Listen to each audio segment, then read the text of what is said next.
Certamente você já recebeu em algum momento uma ligação indesejada, né? Aquele número que fica ligando ao longo do dia, às vezes até à noite, final de semana.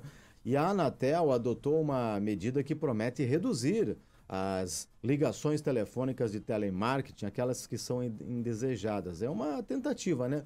De driblar o spam telefônico e diminuir os golpes também. Vamos falar um pouquinho sobre esse assunto com o doutor Stefano Ribeiro Ferri, que está com a gente ao vivo na Jovem Pan nesta terça-feira. Doutor, bom dia, bem-vindo à Pan, tudo bem? Bom dia, muito obrigado pelo convite. Muito bem. Doutor, primeira pergunta que gostaria de fazer é o seguinte: como é que o senhor está avaliando essa decisão da Anatel em adotar essas medidas? Será que agora vai? Será que agora vai resolver? De fato, vai deixar o consumidor em paz daquelas ligações indesejadas?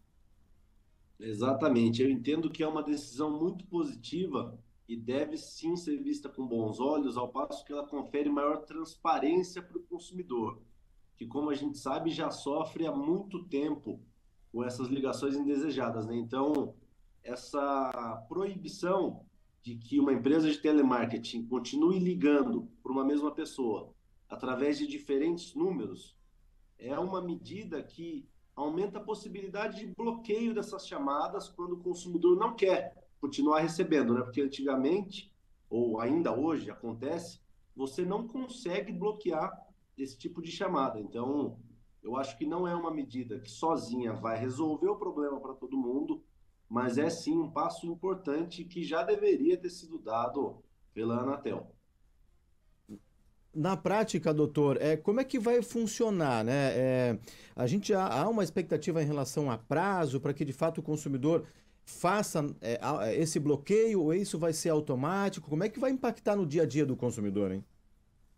Isso começa a valer a partir de agora, mas é muito importante que o consumidor ele também precisa ter uma conduta proativa nessa questão. A Anatel vem para regular e para fornecer as travas. Agora o consumidor ele tem que partir do princípio de que se ele não notificar, essas questões nunca vão ser efetivamente resolvidas. Até por isso a Anatel disponibiliza a plataforma Não Me Perturbe, que é um cadastro que pode ser feito pelos consumidores para que essas empresas não continuem realizando as ligações. Então a gente tem atuação por duas formas, né? Primeiro por parte da Anatel, que já vem com essa regulação para proibir ligações de diferentes números de forma incessante, e o consumidor também, de forma ativa, ele pode se cadastrar nessa plataforma para que ele não passe a receber mais essas ligações. Então, tudo isso é importante para que, se ele continue recebendo esse tipo de chamada indesejada, ele possa ter evidências para futuramente até discutir essa questão numa ação judicial. Né? Então, ele consegue demonstrar no futuro processo judicial que tomou todas as medidas que eram possíveis para evitar esse tipo de infortúnio. Alguns consumidores acabam optando por acionar o Procon também. Essa é uma medida que deve ser mantida, doutor? Com certeza, o PROCON tem um papel fundamental tanto na fiscalização da atuação dessas empresas e também na aplicação de sanções. Então, quanto mais o consumidor reage, né, o consumidor notifica o PROCON, isso vai ganhando força e o PROCON consegue ter uma noção do tamanho do problema para começar a atuar. Então, nessas duas frentes. Primeiro, na questão fiscalizatória e também na aplicação de sanções, para que se consiga evitar as práticas abusivas. O PROCON é, sim, uma medida necessária e um passo anterior a uma futura ação judicial, né? É uma tentativa de resolução administrativa do problema, pode até ser mais rápido. Doutor, o ouvinte até pode se questionar o seguinte, né? Como é que fica a questão da LGPD quando a gente recebe uma ligação que não fez um cadastro, não autorizou, né, qualquer ligação ou até mesmo o envio de mensagens? Há uma relação entre violação até mesmo das regras de LGPD em relação a essas ligações indesejadas? Como é que o senhor avalia? Sim, com certeza isso pode ocorrer e é muito comum, né, que em alguns casos o consumidor até chegue a questionar essas empresas em como conseguiram os números e as informações e aí percebe um silêncio, né, percebe que não há uma resposta para isso. Então o consumidor tem que ficar atento tanto para essa questão de vazamentos de dados pode ser que o contato dele tenha sido passado por alguma empresa através de alguma forma de venda de dados, algum esquema ilícito, e também uma orientação que a gente sempre deixa é para que quando o consumidor atende o telefone e percebe que está sendo vítima de uma ligação de telemarketing abusiva ou que aparenta ser isso no primeiro momento, que ele fique em silêncio, que ele não responda e que ele desligue o telefone, porque em alguns casos mais graves pode ocorrer a captação da voz desse consumidor e isso pode ser utilizado futuramente para a prática de ilícitos. A voz da pessoa, veja que absurdo, pode ser utilizada no futuro para a prática de ilícitos. Então, a Anatel, sempre que o consumidor recebe uma ligação indesejada de telemarketing, por exemplo, e desliga essa ligação antes de 6 segundos, isso é contabilizado pela Anatel. Então, conforme uma empresa vai fazendo isso reiteradamente, e a Anatel tem esse registro de que essas ligações estão sendo rejeitadas nesse intervalo de tempo, isso acaba se tornando uma evidência também de que essa empresa está praticando uma conduta abusiva, né? Então, é importante que o consumidor tenha ciência de tudo isso para saber como agir.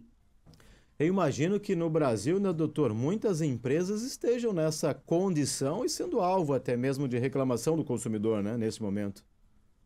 Com certeza, a gente tem uma prática abusiva hoje que é chamada de spoofing, né? Que nada mais é do que essas ligações em massa realizadas por meio de robôs através de diferentes números. Então, conforme o consumidor ele vai bloqueando as ligações, isso, na verdade, não tem eficácia nenhuma, porque essas empresas vão gerando novos números e ligando novamente. Então, isso é uma questão muito grave e até por isso surgiu essa nova regulamentação da Anatel como uma forma, né, de tentar coibir esse tipo de conduta. O senhor comentou ali sobre o site Não Me Perturbe, né, que é o www.nãomeperturbe.com.br. Importante o consumidor fazer um cadastro ali, né, doutora? Vai colocar as informações, tal, fazer o registro e nesse caso, após o cadastro, enfim, ele coloca o número da ligação indesejada, é isso? Exatamente. E além dele registrar todas essas informações na plataforma, para que a própria Anatel proíba que ele continue recebendo ligações, toda vez que o consumidor ele for vítima de uma ligação indesejada, de um telemarketing abusivo, é sempre importante que ele registre o número, se possível, o nome da empresa, o horário da ligação, para que ele vá criando evidências se vier a necessitar, né, num caso mais grave, por exemplo, de uma ação judicial. Então, é sempre importante que o consumidor tenha o máximo de evidências possíveis para poder tomar tanto as medidas administrativas como, eventualmente, judiciais em casos mais graves. A gente sabe que hoje o celular, para muitas pessoas, ele é uma ferramenta de trabalho, né? Então, ainda que a pessoa não atenda a ligação, e hoje você, em alguns casos, consegue verificar pela numeração obrigatória que aquela ligação é proveniente de um telemarketing, ainda que a pessoa não atenda, aquilo acaba gerando um transtorno. E a gente sabe que são, em alguns casos, centenas de ligações diárias que acabam causando, né, um prejuízo para as pessoas que utilizam o celular, por exemplo, como uma ferramenta de trabalho. Doutor Stefano Ribeiro Ferri, que é especialista em direito do consumidor. Doutor, muito obrigado pelas informações esclarecedoras ao ouvinte da Jovem Pan Joinville, para que o ouvinte possa ficar mais atento a partir de agora. Vamos aguardar e ficar na torcida para que, de fato, isso venha auxiliar, né, todos nós consumidores. Muito obrigado, boa semana para o senhor e toda a equipe. Muito obrigado, um abraço para a nossa audiência. Obrigado.